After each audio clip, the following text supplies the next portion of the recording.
Alerte coronavirus. Attention, attention, le coronavirus se transmet très facilement et fait des ravages. Pour l'éviter, le port du masque de protection est obligatoire en tout lieu.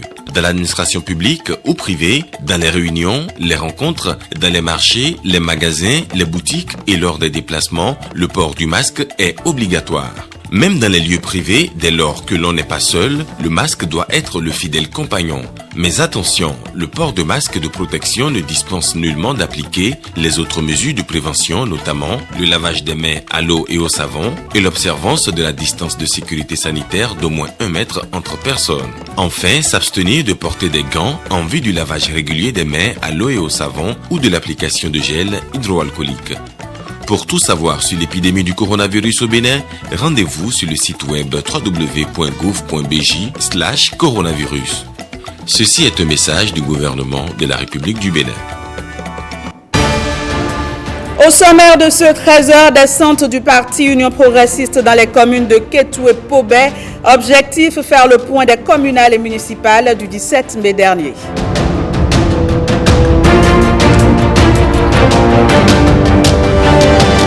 Délivrance de cartes d'identité biométrique dans les ministères, le gestionnaire mandataire de l'ANIP est allé s'assurer de la bonne évolution de l'opération au ministère des Affaires étrangères et de la coopération.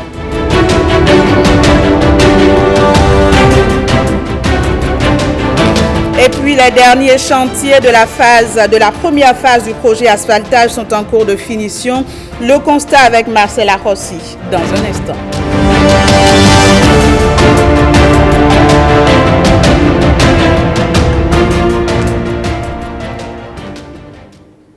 Ravi de vous retrouver pour ce 13h. Bienvenue à toutes et à tous. On ouvre cette édition par la visite du nouvel ambassadeur du Japon près le Bénin au cabinet du président de l'Assemblée nationale.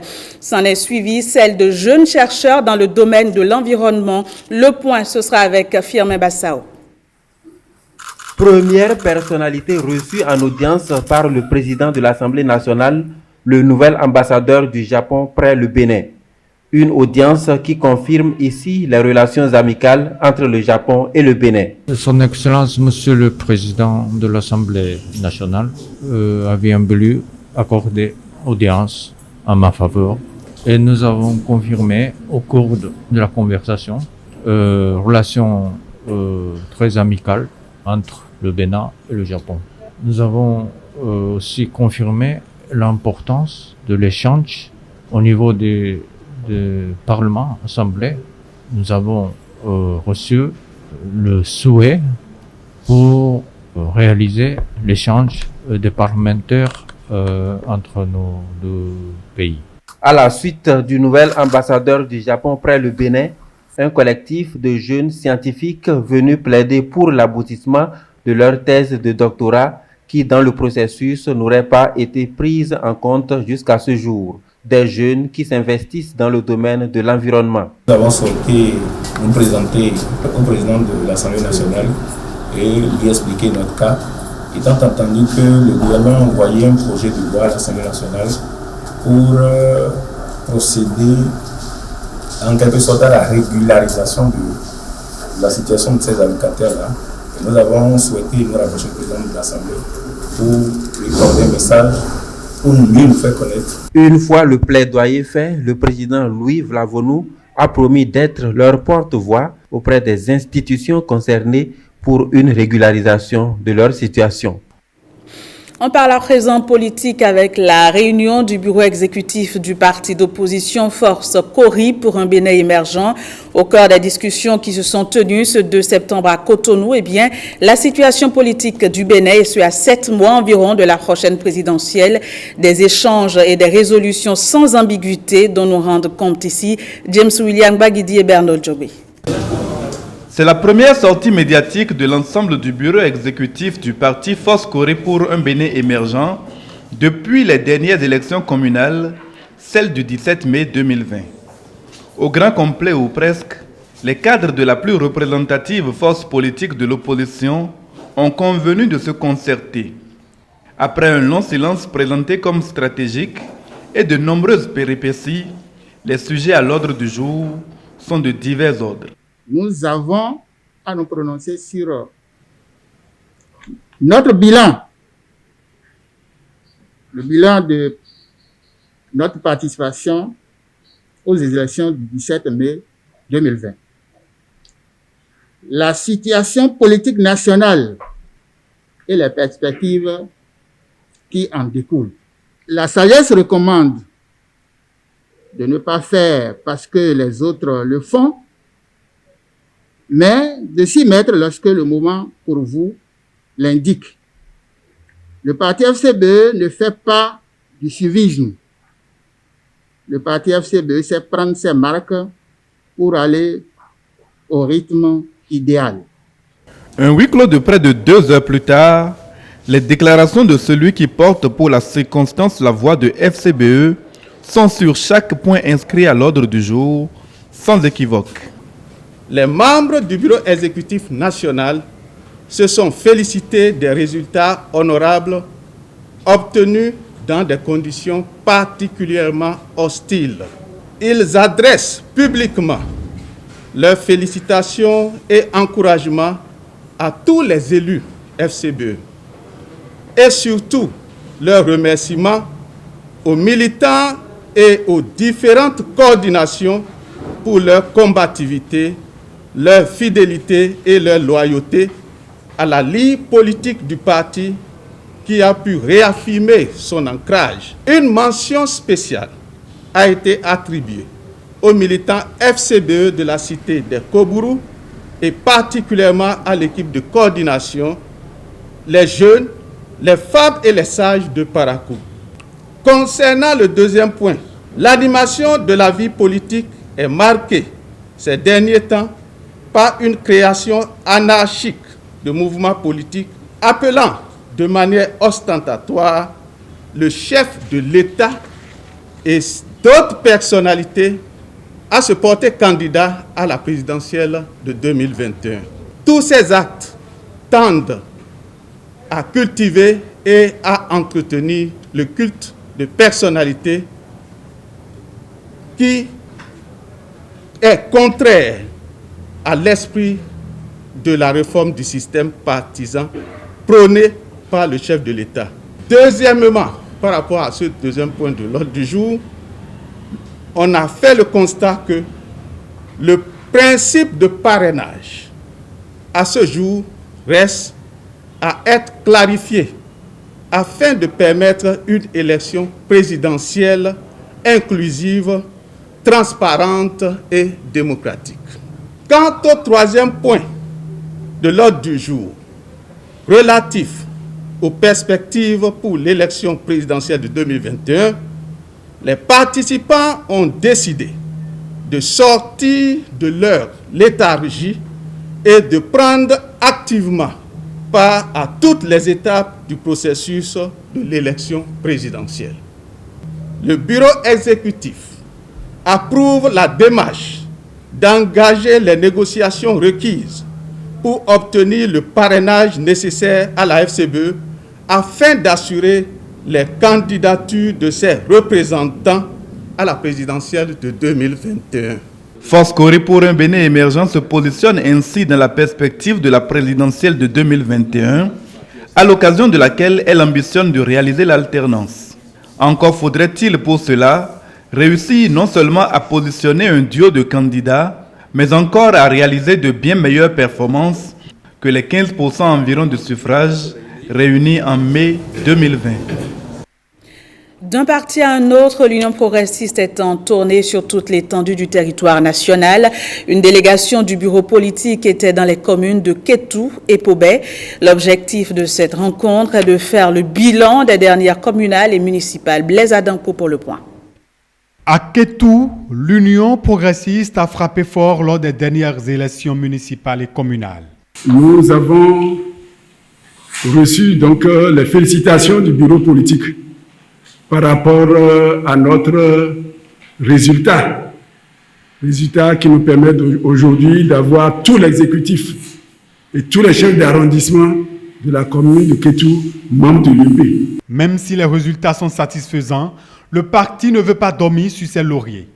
À partir de Kétou, l'Union progressiste veut donner ses couleurs au département du Plateau. Ceci passe par la mise en place des structures de base. Nous avons retenu qu'il faut mettre en place les structures de base du parti au niveau local, au niveau des sous-sessions et au niveau des sessions. Et les conditions pour faire cette opération, on a évoqué ça avec eux pour que véritablement ils se préparent, pour qu'au plus tard, le 26 septembre, le travail commence. L'autre sujet objet des échanges, c'est l'impact du programme d'action du gouvernement à Kétou. Ils ont été très heureux de la route Kétou-Savet. Ensuite, d'autres investissements, notamment le terrain municipal de Kétou, qui est en phase terminale, et quelques autres infrastructures, réaménagement du musée, le palais royal, et beaucoup d'autres choses qu'ils ont eu à aborder.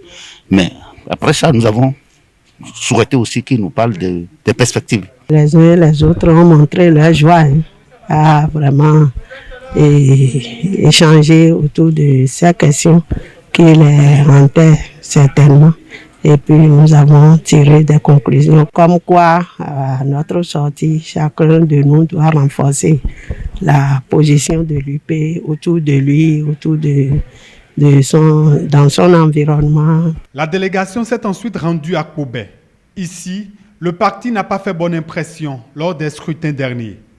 Et pour cause, une mésentente entre anciennes et nouvelles générations. Nous, militants, on a compris, nous avons pris de bonnes résolutions. Ici, effectivement, nous militants, ce n'est pas quelqu'un d'autre qui devrait normalement venir régler nos problèmes. C'est au bout de l'ancienne code qu'on tisse la nouvelle. Et il est question aujourd'hui que et les anciens et les jeunes puissent vraiment, je le souhaite de tout cœur, se mettre ensemble pour qu'on puisse reprendre le parti UP dans Pobé. Après cette première tournée, d'autres descentes sont prévues pour une évaluation des directives données. L'Agence nationale d'identification des personnes a entamé une opération de délivrance de cartes d'identité biométriques dans les ministères. Au deuxième jour de l'opération, le gestionnaire mandataire de l'agence est allé s'assurer de la bonne évolution du processus au ministère des Affaires étrangères et de la coopération.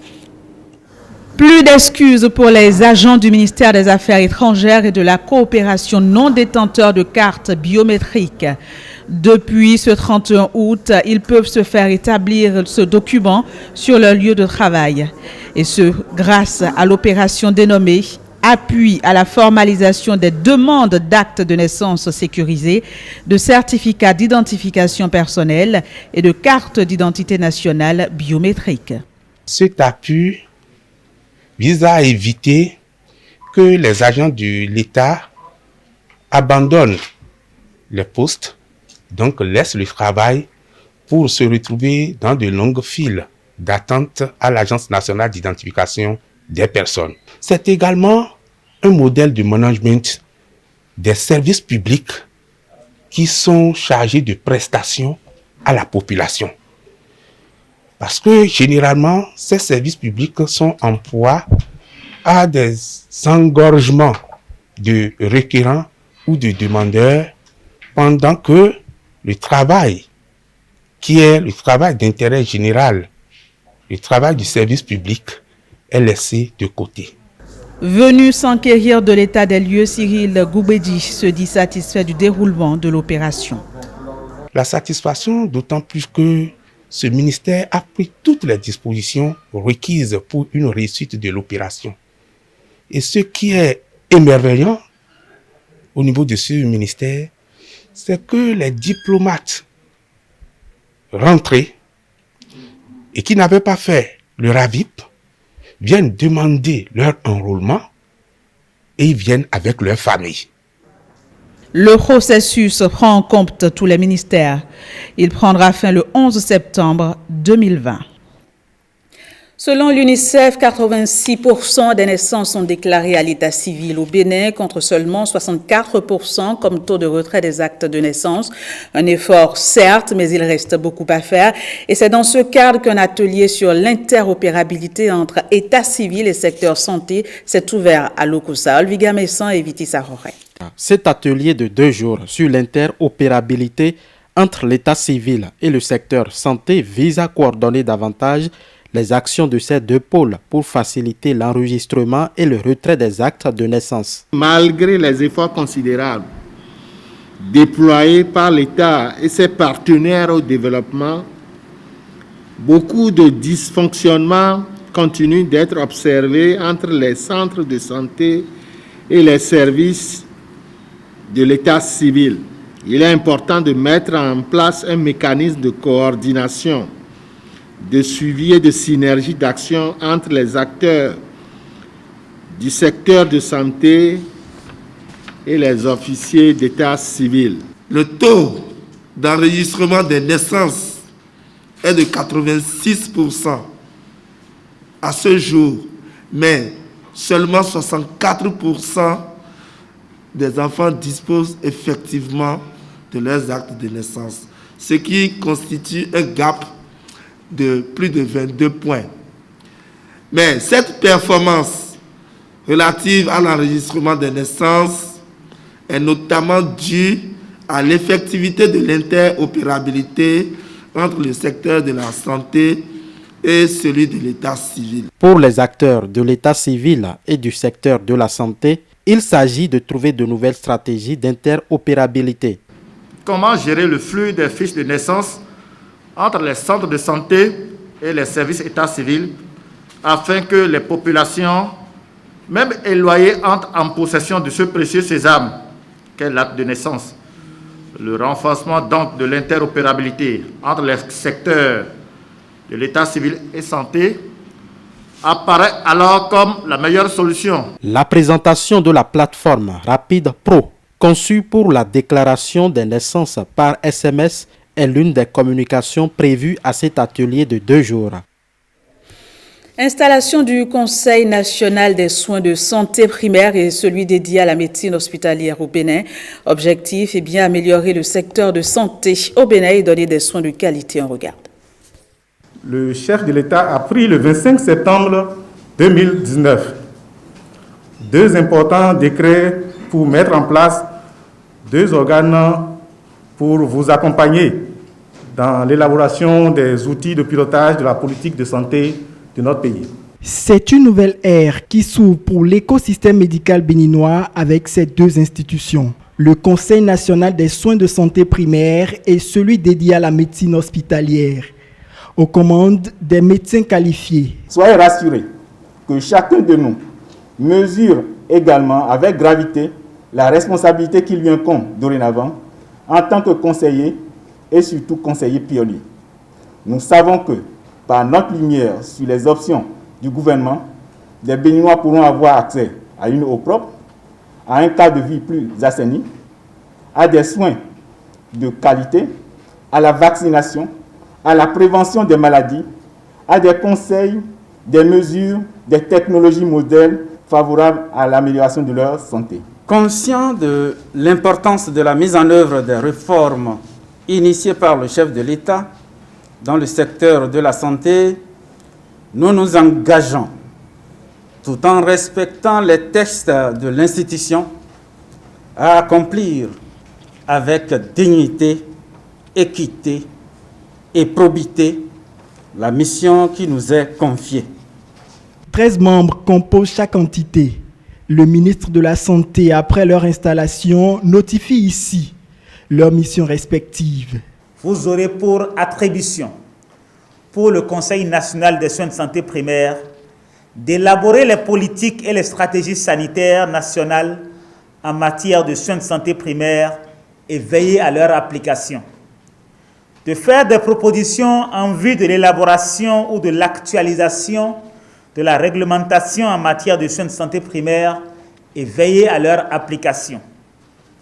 Fixer les normes et protocoles en matière de soins de santé primaire et veiller à leur application.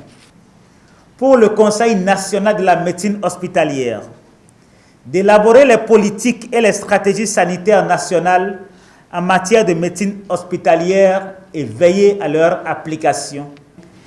Définir les conditions d'évacuation sanitaire et en réaliser le suivi et l'évaluation. Médecins généralistes et spécialistes accompliront en osmose les missions prescrites. La délicatesse de leur mission n'en élève chez eux que le sens, non-engagement sacerdotal, au-delà même de leur serment originel d'Hippocrate. Je le disais en titre, bientôt la fin de la première phase du projet asphaltage. Les derniers chantiers sont en cours de finition et déjà, les riverains s'en réjouissent. Voici le constat. Désormais, Cotonou s'éveille lorsque le soleil se couche et que la nuit tombe. La ville brille et ses lumières deviennent visibles à des kilomètres. Circuler la nuit à Cotonou devient de plus en plus plaisant. Le projet asphaltage continue d'offrir des routes nouvelles et l'éclairage urbain se renforce au grand bonheur des populations qui n'ont que leur voix pour magnifier le chef de l'État. Naturellement, il y a un changement par rapport à l'ancien aspect. Donc, tout le monde ne peut qu'apprécier ce qui est bon. Talon et d'Azoa, bien vraiment c'est ouvert et nous va se vivre après. Mbana c'est ouvert. Talon travaille bien. Sans sacrifice, il n'y a pas de bonheur. Moi, je me sacrifie pour le bonheur de mes enfants. Et c'est avec sourire aux lèvres. Ni fonton dagwe, ni Dieu de fonton dagwe. A gonte kondono. Bon, when qu'on a fait d'ailleurs, nous c'est ouvert taon, non bon simen, nous bi zogben non dea, mais on nous fier. Bon, on va faire que donc il y a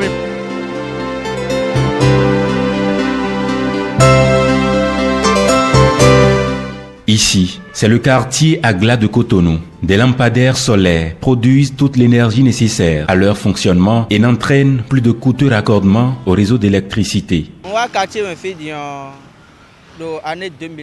Quand je venais ici en 2015, c'était dégoûtant. C'était dégoûtant quoi. Maintenant, je remercie Dieu que le président de la République nous a sauvés. Il nous a fait sortir du fleuve. Ma joie, je ne peux l'expliquer à personne. Si je pouvais rencontrer le président, j'irais le saluer. Entre-temps, on n'a même pas le courage de prendre par ici. Mais actuellement, on peut circuler à tout moment. Cela peut bien justifier, après tout, la volonté de préserver son peuple des dangers de la nuit et de conjurer au passé la peur ancestrale de l'obscurité.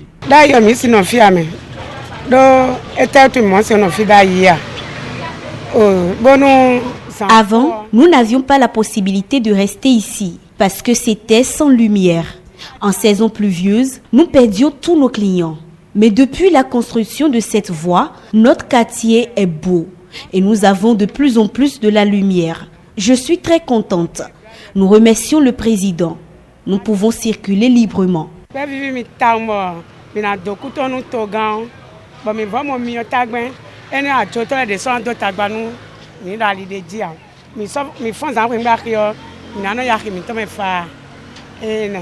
Non loin d'ici, Godomé aussi est déjà joyeux.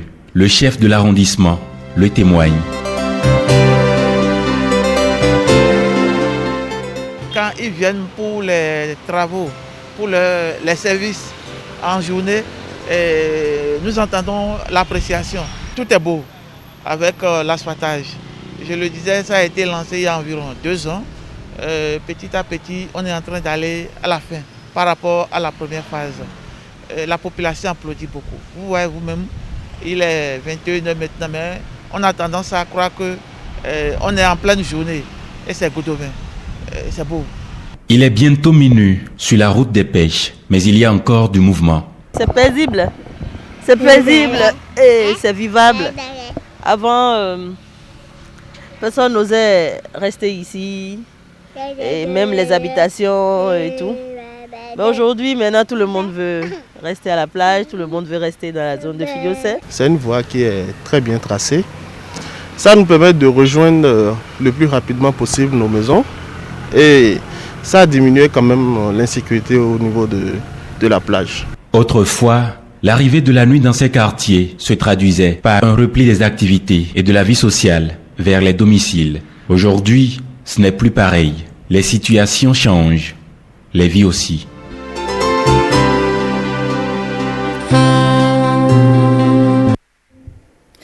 100 milliards d'euros en 3 ans pour redresser la France. C'est le plan de relance adopté et présenté par le gouvernement pour lutter contre les effets du coronavirus. Pendant ce temps, en Tunisie, le nouveau gouvernement a pris service ce mercredi. D'autres informations au-delà de nos frontières sont également à découvrir dans cette compilation signée au Seigneur Délégué et Jérôme Mbo. Libération sous caution d'un opposant et d'un journaliste au Zimbabwe. Leur arrestation fait suite à une accusation d'incitation à la violence publique. Aujourd'hui, Jacob Ngarivume, chef d'un petit parti de l'opposition, a été libéré contre une caution de $50,000 zimbabwéens et doit remettre son passeport à la justice et se présenter à la police 3 fois par semaine. Quant au journaliste Hopewell Chinono, il a versé une caution de $10,000. Tous deux arrêtés le 20 juillet dernier et libérés sous caution. Ils se sont vus interdire de tweeter. À en croire l'opposant et le journaliste, leur activisme est dû simplement à la crise économique catastrophique que traverse le pays depuis une vingtaine d'années. En Tunisie, passation de pouvoir entre Eliès Fakhar et le nouveau premier ministre Hichem Mechichi. Le nouveau gouvernement tunisien a pris ses fonctions ce mercredi lors d'une cérémonie de passation de pouvoir à Dar Diafa à Carthage. Le nouveau chef du gouvernement Hichem Mechichi et son équipe auront la lourde tâche de faire sortir la jeune démocratie tunisienne de l'instabilité politique pour pouvoir faire face aux défis socio-économiques. Hichem Mechichi a dit vouloir relancer les entreprises de l'imposant secteur public tunisien qui ont vu leurs dettes croître des dernières années. Son cabinet comporte un ministère centralisant économie, finances et investissement confié à un patron de banque, Ali Kouli. 100 milliards d'euros et 3 ans pour redresser la France des effets de la pandémie. C'est le plan de relance prévu par le gouvernement d'Emmanuel Macron. 100 milliards, c'est près de 4 fois plus que le plan de relance qui avait été mis en œuvre pour faire face à la crise de 2008. C'est, en proportion de la richesse nationale, le plan de relance le plus massif annoncé à ce jour parmi les grands pays européens. Ces fonds seront injectés dans l'économie qui devrait se contracter de 11% cette année à cause de l'épidémie du Covid-19 et du confinement décidé au printemps. L'objectif du gouvernement est de retrouver en 2022 le niveau d'activité d'avant la crise et de commencer à voir baisser le chômage quand il attend 800 000 suppressions d'emplois cette année. 3 secteurs sont prévus: l'environnement, la souveraineté économique avec la relocalisation des emplois, puis la cohésion sociale et territoriale. Le gouvernement rassure d'aucune hausse d'impôts d'ici 2022, mais pour les partenaires sociaux, l'initiative est insuffisante. La Chine a annoncé mercredi une reprise progressive des vols internationaux vers Pékin dans un contexte de nette amélioration sanitaire avec une réduction drastique des liaisons aériennes avec l'étranger en début d'année pour cause d'épidémie. Le géant asiatique où le nouveau coronavirus a fait son apparition fin 2019 a fermé ses frontières fin mars alors que l'épidémie marquait le pas mais se répandait dans de nombreux pays.